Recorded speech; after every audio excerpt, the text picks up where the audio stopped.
తాకట్లో ఉన్న బంగారాన్ని విడిపించి ఆ రోజున మార్కెట్ ధర కట్టి మిగిలిన డబ్బును మీకు అందిస్తుంది కొమ్మూరి గోల్డ్.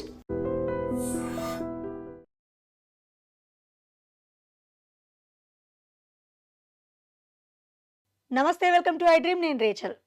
వేసవి కాలం వచ్చేసింది అనగానే చాలామంది వాటర్ ఎక్కువ తాగుతూ ఉంటారు. అయితే ఈ కిడ్నీ సమస్యలకి ప్రధాన కారణం వాటర్ తాగకపోవడం వల్ల వస్తుంది అని డాక్టర్స్ చెప్తూ ఉంటారు. అసలు ఈ కిడ్నీ ప్రాబ్లమ్స్ ఎందుకు వస్తాయి? పెద్దవాళ్ళలో ఓకే, చిన్నపిల్లల్లో కూడా ఈ ప్రాబ్లం చూస్తూ ఉన్నాము. మరి సమ్మర్లో ఎలాంటి జాగ్రత్తలు తీసుకోవాలి? కిడ్నీ ప్రాబ్లమ్స్ రాకుండా ఉండాలంటే ఏం చేయాలి? మరి కిడ్నీలో రాళ్ళు వస్తే భయపడాల్సిన అవసరం ఎంతవరకు ఉంది అనేది తెలియపరచడానికి ఇవాళ మనతో పాటు ఉన్నారు కాంటినెంటల్ హాస్పిటల్ నుంచి డాక్టర్ శ్రీరామ చంద్రశేఖర్ గారు. యూకేలో ఎఫ్ఆర్సిపి, అలాగే యుఎస్ఏలో అమెరికన్ సర్టిఫైడ్ నెఫ్రాలజిస్ట్ మనతో పాటు ఉన్నారు. వారితో మాట్లాడి మరిన్ని వివరాలు తెలుసుకుందాం. నమస్తే అండి. నమస్తే అండి. ఎస్ డాక్టర్ గారు, చాలామంది వేసవి కాలం రాగానే వాటర్ తాగుతూ ఉంటారు, కానీ వాటర్ తాగకపోతే కిడ్నీ ప్రాబ్లం వస్తాయి అని డాక్టర్స్ మీలాంటి వారే సజెస్ట్ చేస్తూ ఉంటారు. అయితే ఇక్కడ మేజర్ ప్రాబ్లం ఏంటంటే కిడ్నీలో రాళ్ళు ఎందుకు వస్తాయి? మరి ముఖ్యంగా తీసుకున్నట్లయితే చిన్న పిల్లల్లో కూడా చూస్తున్నాం ఈ మధ్య కాలంలో. ఎందుకంటారు? మామూలుగా మీరు చెప్పినట్టు నీళ్లు సరిగా తాగకపోతే యూరిన్ చిక్కగా వచ్చి అందులో ఉండే సొల్యూట్స్ ప్రెసిపిటేట్ అయ్యి రాళ్ళు ఫార్మ్ అయ్యే అవకాశం ఉందండి. అది చిన్నపిల్లలైనా పెద్దలైనా ఎవరికైనా అంతే పరిస్థితి. సో సాధారణంగా మనం ఏం చెప్తామంటే దాహం వేసినప్పుడు నీళ్లు తాగడం శుభ్రంగాను, కొంచెం నీరు బాగా డైల్యూట్గా ఉండేలాగా చూసుకోవడం ముఖ్యం. పర్టికులర్గా మీరు చెప్పినట్టు వేసవకాలంలో దాని ప్రాముఖ్యత చాలా ఉంది. ఇక చిన్నపిల్లల్లో వచ్చే రాళ్ళు అంటారా, అది సాధారణంగా జన్యుపరమైన ఇబ్బందులు ఉన్నప్పుడు వస్తాయి. మామూలుగా అయితే మామూలు పిల్లలు నీళ్ళు బాగానే తాగుతారు, వాళ్ళకి అప్పుడే అంత తొందరగా రాళ్ళు అవి ఫార్మ్ అవ్వవు. 35 ఇయర్స్ దాటిన తర్వాత నుంచి మామూలుగా వచ్చే అవకాశం ఉంది. తినే ఆహారాన్ని బట్టి వాళ్ళ వాళ్ళ అలవాట్లను బట్టి రాళ్ళు వచ్చే అవకాశం ఉంటుంది. పిల్లల్లో అయితే మాత్రం జన్యుపరమైన కొన్ని ఇబ్బందులు ఉంటాయి, వాటి వలన వస్తాయండి. ఓకే డాక్టర్ గారు, ఇప్పుడు చిన్నపిల్లల్లో కిడ్నీలో రాళ్ళు వచ్చింది అని గుర్తించడం ఎలా? మనం ఎట్లా గుర్తిస్తే, ముందుగా ఐడెంటిఫై చేస్తే పిల్లల్ని ఆ ప్రాబ్లం నుంచి మనం బయటపడేయొచ్చు? మామూలుగా పిల్లల్లో అయినా పెద్దల్లో అయినా కిడ్నీలో రాళ్ళు వచ్చినప్పుడు అది కదిలినప్పుడు చాలా నొప్పి పడుతుందండి, విపరీతమైన నొప్పి వస్తుంది. పక్కల్లో మామూలుగా కిడ్నీలు ఉండే చోట నడుము దగ్గర నొప్పి వస్తుంది. లేదా చిన్నపిల్లలు అయితే ఏడుస్తారు మామూలుగా, అంటే ఏదో ఇబ్బంది వచ్చినప్పుడు ఎందుకు అంటే ఏడుస్తుంది. కాళ్ళు, ముఖము వాపొస్తుంది అంటారు. నిజమేనా? రాళ్ళ వల్ల రాదండి, ఆ! కిడ్నీ ప్రాబ్లం వస్తే అప్పుడు వస్తుంది. అంటే కిడ్నీ ప్రాబ్లం అంటే రకరకాలు ఉంటాయి కదా, అందులో మళ్ళీ కొన్ని రకాల కిడ్నీ ప్రాబ్లంకి మీరు చెప్పినట్టు కాళ్ళ వాపులు, ముఖం వాపు, నెఫ్రాటిక్ సిండ్రోమ్ అంటారు, అలాంటి పిల్లల్లో వస్తుంటాయి. కానీ దానికి రాయికి సంబంధం లేదు, రాయి వేరే రకమైన ఇబ్బంది. రాళ్ళు వచ్చినప్పుడు అయితే మాత్రం నొప్పి ఉండొచ్చు అది కదిలితే, లేదా ఒక్కోసారి మూత్రలో రక్తం రావడం, కొంచెంగా రావచ్చు కొంచెం ఎక్కువగా రావచ్చు. ఇలాంటి ఇన్ఫెక్షన్లు అస్తమానం వస్తూ ఉండడం, ఇలాంటి ఇబ్బందులు వస్తాయి. అలాంటి ఇబ్బంది ఎవరైనా చూస్తే వెంటనే డాక్టర్ దగ్గరికి వెళ్తే వాళ్ళు స్కాన్ చేసో ఏదో ఆ రాయి ఉందన్న విషయం గమనిస్తారు. ఆ తర్వాత ట్రీట్మెంట్ ఏం అంటే చేయాలన్నా రాళ్ళ డాక్టర్ చెప్తారు. సైజుని బట్టి గూడా పెయిన్ ఉంటుంది అంటుంటారు గదా! చాలా కరెక్ట్ అండి. ఇప్పుడు చిన్న రాయి అయితే అంత పెద్ద నొప్పి పట్టదు. బాగా పెద్ద రాయి అయితే కొంచెం అది బయటికి కదలాలనుకున్నప్పుడు దానికి కదలలేక ఆ చోటు సరిపోక బాగా నొప్పి పడుతుంది. రక్తం వచ్చే ఇబ్బందులు ఇవన్నీ కూడా ఆ రాయి కదిలేటప్పుడు ఆ గోడల్ని గీరుకుంటూ కిందకు వచ్చేటప్పుడు బాగా ఇబ్బంది పెడుతుంది. చిన్న సైజు అనుకోండి, అంటే ఉదాహరణకు మీరు సైజు గురించి చెప్తే ఇప్పుడు 6 మిల్లీమీటర్ స్టోన్ ఉందనుకోండి, అది దానంతట అది బయటకు వచ్చే అవకాశం 50% ఉంటుంది అడల్ట్స్లో, పెద్దవాళ్ళలో. అదే అంతకన్నా చిన్న రాయి అనుకోండి, అది బాగా రావడం ఈజీ అవుతుంది. చిన్నది అయ్యే కొద్దీ ఈజీగా వచ్చేస్తుంది. ఒక్కోసారి చిన్న రాయి బయటకు వచ్చినట్టు తెలియని కూడా తెలియదు కొంతమందికి, ఒక 2 మిల్లీమీటర్స్ 1 మిల్లీమీటర్ ఉంటే. అదే 7 అంటే కంప్లీట్‌గా రాళ్ళుంటాయా కిడ్నీలో?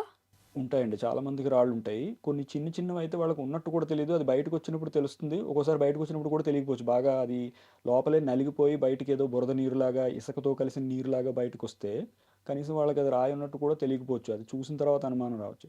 పెద్ద రాయి అయితే నొప్పడుతుంది, అప్పుడు వాళ్ళకి తెలుస్తుంది అది రాయి ఉందని. ఓకే. ఇప్పుడు రాళ్ళొచ్చాయని ఎలా డయాగ్నోస్ చేయడము? ఎలాంటి అంటే మరీ ముఖ్యంగా చూసుకున్నట్లయితే ఇప్పుడు పెద్దవాళ్ళు గాని, చిన్నవాళ్ళు గానివ్వండి, ఆడవాళ్ళలో ఈ ప్రాబ్లమ్ ఎక్కువగా ఉంటుంది అని గూడా వింటూ ఉంటాము. నిజమేనా ఇది? అలా పర్టిక్యులర్‌గా ఆడ, మగ అన్నట్టుగా ఏం లేదండి కిడ్నీ రాయి విషయంలో. ఆ! మామూలుగా ఇంచుమించుగా ఎవరైనా నీళ్లు సరిగ్గా తాగకపోతే వస్తుంది. లేదా కొన్ని రకాల ఆహారపుట అలవాట్లు. ఇందాక చెప్పినట్టు ఆక్సలేట్లు ఎక్కువ తినేవాళ్ళు, అలవాటు ఉన్నవాళ్ళు, అంటే తినే ఆహారంలో ఆక్సలేట్ ఎక్కువ ఉండి, తినే ఆహారంలో కాల్షియం తక్కువ ఉండి, ఇలాంటి వాళ్ళకి కాల్షియం ఆక్సలేట్ స్టోన్స్ రావడం. యూరిక్ యాసిడ్ ఎక్కువ తయారయ్యే గుణం ఉన్న ఆహారాలు తిన్న వాళ్ళకి యూరిక్ యాసిడ్ స్టోన్స్ రావడం. ఇన్ఫెక్షన్స్ అస్తమానం వచ్చే వాళ్ళకి కాల్షియం ఫాస్ఫేట్ స్టోన్స్ రావడం, ఇలాగ రకరకాల కారణాలు, అంటే కారణాలు మనం తర్వాత వెతుకుతాం యూజువల్గా. సో రాళ్ళు రావడానికి పలు కారణాలు, ఒక్కొక్కరికి ఒక్కో కారణం అవుతుంది. ఇబ్బందొచ్చినప్పుడు వెంటనే డాక్టర్‌కి చూపించుకుంటే వాళ్ళు ఏమిటన్నది చెప్తారు. ఒక్కోసారి వాళ్ళకే తెలుస్తుంది రాయి ఉందన్న విషయం. నొప్పెక్కడొచ్చింది. చాలా సార్లు రాళ్ళొచ్చిన పేషెంట్లుంటారు కొంతమంది మనకి. వాళ్ళకి తెలిసిపోతుంది. ఇప్పుడు గతంలో 3, 4 సార్లు వచ్చినట్టుగానే ఉంది ఈ నొప్పి కూడా అదే ప్రాంతంలో అలాగే ఉంది. రాయి వచ్చిందండి అని వాళ్ళే వచ్చేస్తారు. స్కాన్ చేసి చూస్తాం మనం. వాళ్ళు చెప్పినట్టు రాయి ఉండొచ్చు యూజువల్‌గా. సో, ఇలాంటి పేషెంట్స్ ఏం చేయాలంటారు? మరి ముఖ్యంగా సమ్మర్‌లోనే ఎక్కువ బయటపడుతూ ఉంటాయి ఈ కేసెస్. ఎందుకంటారు? సమ్మర్‌లో అయితే బహుశా మీరు చెప్పినట్టు నీళ్లు సరిగ్గా తాగకపోవడం వలనో కొంచెం బాగా డీహైడ్రేట్ అయిపోతారు. బయట పనిచేసే కార్మికులు వాళ్ళు ఉంటే వాళ్ళకి ముఖ్యంగా ఇబ్బందెక్కువొస్తుంది. సో, అప్పుడు ఈ రాయి అదే దాన్ని బాధ పెడుతుంది పేషెంట్‌లని. వాళ్ళు ప్రెజెంట్ అవుతారు. మనం ఇది చూస్తాం. సో, సింపుల్‌గా మీరు చెప్పినట్టు నీళ్ళు ఎక్కువ తాగడం, అది ప్రతి రాయికి ఏ రకమైన రాయికైనా పనికొచ్చే మార్గం అది. తర్వాత రాయి ఏమిటి అన్న దాన్ని బట్టి స్పెసిఫిక్ ఇన్‌స్ట్రక్షన్స్ ఉంటాయి. అంటే ఇప్పుడు ఇందాక మనం అనుకున్నట్టు ఆక్సలేట్ రాయికైతే ఒకలాంటి నియమాలుంటాయి. యూరిక్ యాసిడ్ రాయి అయితే ఒకలాంటి ఆహార నియమాలుంటాయి. అన్నీ ఒకలా కాదు. నీళ్ళు ఎక్కువ తాగమండం అందరికీ ఒకటే గానీ, తర్వాత మనం వాడే మందులు, వాడవలసిన తినవలసిన ఆహారాల తాలూకు నియమాలు ఇవన్నీ కొంచెం మార్పులుంటాయి. అవి మనం డాక్టర్‌గా పేషెంట్ రాయి ఏమిటో గమనించగలిగితే, తెలుసుకుంటే వాళ్ళకి స్పెసిఫిక్ ట్రీట్మెంట్ ఇస్తాం. తొందరగా నయమవుతారు. కాదు డాక్టర్ గారు. ఈ మధ్య కాలంలో సోషల్ మీడియాలో గూడా ఎక్కడో చూసాను నేను. పాలకూర, టమాటా ఏదో కలిపి తింటే రాళ్ళు ఫార్మ్ అవుతాయి ఆహార పదార్థాల వల్లనే అనేదొకటి చెప్తున్నారు. నిజమా? అలా ప్రత్యేకంగా ఏం లేదండి. అంటే ఇప్పుడు ఉదాహరణకి ఆకుకూరల్లో ఆక్సలేట్‌లు ఎక్కువుంటాయండి. హ్మ్. టమాటాలో కూడా కొంచెం ఆక్సలేట్ ఎక్కువుంటాయి. అవి ఎక్కువున్నప్పుడు తింటే అంటే ఎక్కువున్న రకరకాల ఆహారాలు అన్నీ కలిపి ఒకసారే తింటే బాగా ఎక్కువయ్యి మనకి ఇబ్బందొచ్చే అవకాశం ఉందేమో గానీ, ఆ 2 కలిపి తింటే వెంటనే రాళ్ళొస్తాయని అలా ఏం లేదండి. హ్మ్. ఆహార పదార్థాల వల్ల అయితే రాళ్ళు ఫార్మ్ అవ్వవు గదా!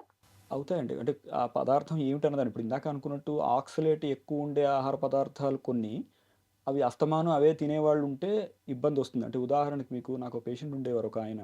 ఆయనకి ఎవరో ఏదో మునగాకుతో ఎక్కువ తినాలని చెప్పినట్టున్నారు. ఏదో ఆయుర్వేదం డాక్టరో ఎవరో. దాంట్లో ఆక్సలేట్స్ చాలా ఉంటాయండి. అది ఎక్కువ తింటూ ఉండడం వల్ల సరైన కాల్షియం దానికి సరిపడా కాల్షియం తీసుకోకపోతే, ఈ ఆక్సలేట్ అంతా అబ్జార్బ్ అయిపోయి బయటకొచ్చేటప్పుడు కిడ్నీలోంచి అక్కడ రాళ్ళు ఫార్మ్ అవుతాయి. సో, ఇలా కొన్ని రకాల ఆహారాల వలన రాళ్ళు ఫార్మ్ అయ్యే అవకాశం ఉంది. డాక్టర్ గారు ఇప్పుడు వాటర్ తాగితే కిడ్నీలో రాళ్ళు ఫామ్ అవ్వవు అని చెప్తున్నారు కదా! నిజంగా ఎలా తాగాలి? తాగే ప్రొసీజర్ ఎలా కొంతమంది బాటిల్ పట్టారంటే ఇంక కంప్లీట్ జేసేస్తారు.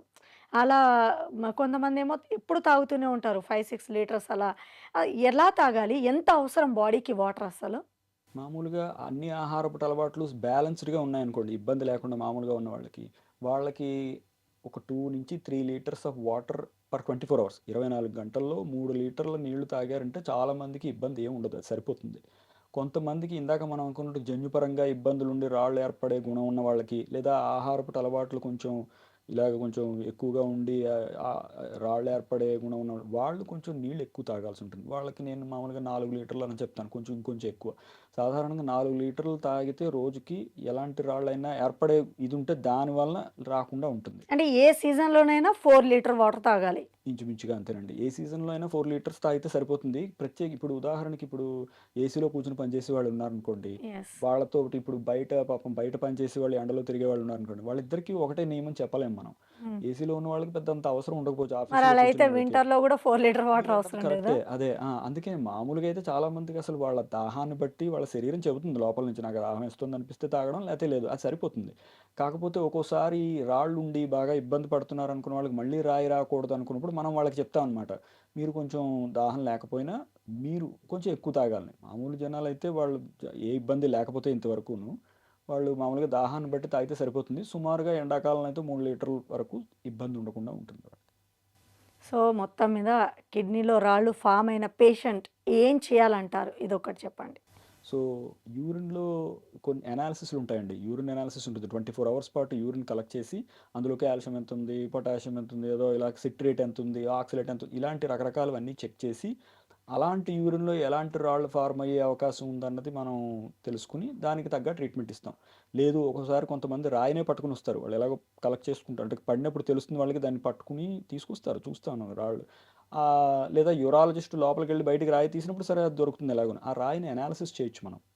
రాయిని అనాలిసిస్ చేస్తే ఎలాంటి రాయి ఫార్మ్ అయింది ఈయనకి అన్నదాన్ని బట్టి కేవలం నీళ్ళు ఎక్కువ తాగండి అనడం కాకుండా మనం ఇంకొంచెం వేరే కొంచెం స్పెసిఫిక్ నియమాలు, ఆహారపు చేంజెస్ ఇలాంటివన్నీ చెప్పడానికి అవకాశం ఉంటుంది. అప్పుడు భవిష్యత్తులో రాకుండా చేయొచ్చు. అంటే మొత్తం మీద ఇప్పుడు చిన్నపిల్లలైనా, పెద్దవాళ్ళైనా ఎవ్వరైనా వాటర్ సరిగ్గా తీసుకోకపోవడం వల్లనే కిడ్నీలో రాళ్ళు ఫామ్ అవుతాయి. అది కూడా ఒక ముఖ్య కారణం. అదొక్కటే కాదు గానీ, దానివల్ల కూడా ఫామ్ అవుతాయి. నీళ్లు సరిగ్గా తాగడం, ఆ తర్వాత వేరే నీళ్లు తాగే వాళ్ళకి కూడా కొంతమందికి జన్యుపరమైన ఇబ్బందులున్నాయనుకోండి, ఎన్ని నీళ్లు తాగినా సరిపోకపోవచ్చు. దానికి స్పెసిఫిక్ ట్రీట్మెంట్లుంటాయి. సాధారణంగా ఎక్కువ మంది ఉండరు అలాంటి వాళ్ళు. కానీ ఉంటే అలాంటి ఇబ్బందులుంటే మనం దాన్ని కూడా అడ్రెస్ చేయగలుగుతాం. ఈ ప్రాబ్లమ్ ఫేస్ చేస్తున్న వారి సంఖ్య రోజు రోజుకి పెరుగుతోంది గదా! ఈ మధ్య కాలంలో. పెరుగుతోందంటే మనలో అవగాహన పెరుగుతోందండి. ఇదివరకు రోజుల్లో అంటే ఇప్పుడు ఉదాహరణకి ఏదో నేను చదువు మొదలుపెట్టిన కాలంలో అప్పటికైతే అప్పటికి అసలు జనాలకి ఎవరికీ తెలీదు. ఏదో నొప్పొచ్చిందంటే రాయొచ్చిందన్న ఎక్స్‌రే తీయడం వరకే తప్ప పెద్ద ఇప్పుడు అలా కాదు. ఇప్పుడు కొంచెం మనం అంటే ఇండియా డెవలప్ అవుతుంది. జనాల్లో అవగాహన పెరిగింది. ఆహ్, మీలాంటి మాధ్యమాల వల్ల బహుశా ఆ జనాలు సో దాని ద్వారా ఏంటంటే ప్రెజెంట్ అవుతున్నారు. నాకు నొప్పొచ్చింది, నాకేదో కిడ్నీ ప్రాబ్లమ్ ఉందేమో అని వాళ్ళంతట వాళ్ళు రావడం, మనం చెక్ చేయగలిగే అవకాశం రావడం, అప్పుడు రాళ్ళు ఉన్నాయని తెలియడం, దాని ట్రీట్మెంటు ఇలాగ కొంచెం అంటే అవగాహన పెరిగింది. నేను అనుకోవడం రాయి వచ్చే ఫ్రీక్వెన్సీ పెద్దగా మారి ఉండకపోవచ్చు గతంతో పోల్చి చూస్తే. అంటే ఇప్పుడు వాటర్‌లో గూడా చాలా వేరియేషన్స్ చూస్తున్నాం. బిస్లరీ వాటర్ అని, ఆల్కలైన్ వాటర్ అని ఈ మధ్య కాలంలో రకరకాలవి వచ్చేస్తున్నాయి. ఇంత మంచి నీళ్ళు తాగుతున్నా గూడా ఒకప్పుడైతే బావులలో, చెరువులలో అలా తాగి బ్రతికేవాళ్ళు పెద్దవాళ్ళు. ఇప్పుడు ఇంత స్వచ్ఛమైన నీరు తాగుతున్నా గూడా కిడ్నీస్‌లో స్టోన్ ఫార్మ్ అవ్వడం అనేది అవునండి. అంటే నీరు ఒక్కటే కాదు కదండీ! ఇప్పుడు మన ఉదాహరణకి తినే అలవాట్లను బట్టి ఇందాక చెప్పాం కదా! నీళ్లు స్వచ్ఛమైనవైనా గానీ, తినే ఆహారంలో ఆక్సలేట్ చాలా ఎక్కువ ఉందనుకోండి, మనం ఎంత స్వచ్ఛమైన నీరు తాగినా ఇంకో చోటు నుంచి వస్తుంది కదా ఆక్సలేట్. దాని వలన హ్మ్. ఆక్సలేట్ రాయి ఏర్పడుతుంది. ఆ ఇబ్బందుంటాయి. అంటే మీరు చెప్పినట్టు నీటిలో ఇబ్బందున్నా కూడా రావచ్చు. హ్మ్. కానీ నీరు స్వచ్ఛంగా ఉన్నా కూడా వేరే కారణాల వల్ల వచ్చే అవకాశం ఉంది. అయితే ఎక్కువ శాతం నీటి వల్లంటారా? వేరే కారణాల వల్లంటారా? 2 ఉన్నాయండి. ఎక్కువ ఓకే. శాతం అనేం లేదు. నీరు బాగా తాగని కొన్ని పోర్షన్ ఆఫ్ పీపుల్‌లో నీళ్లు సరిగ్గా తాగకపోతే మెయిన్ కారణం అదే అవుతుంది. లేదా ఆహారపు అలవాట్లు కొంతమందికి అలా కారణం అవుతుంది. సో, చాలా చక్కగా తెలియజేశారు డాక్టర్ గారు. కిడ్నీలో రాళ్ళు ఎందుకు ఫార్మ్ అవుతాయి అనే వాటికి మా వ్యూయర్స్‌కి వారి యొక్క డౌట్స్‌ని క్లారిఫై చేశారు. థాంక్ యూ సో మచ్ అండి.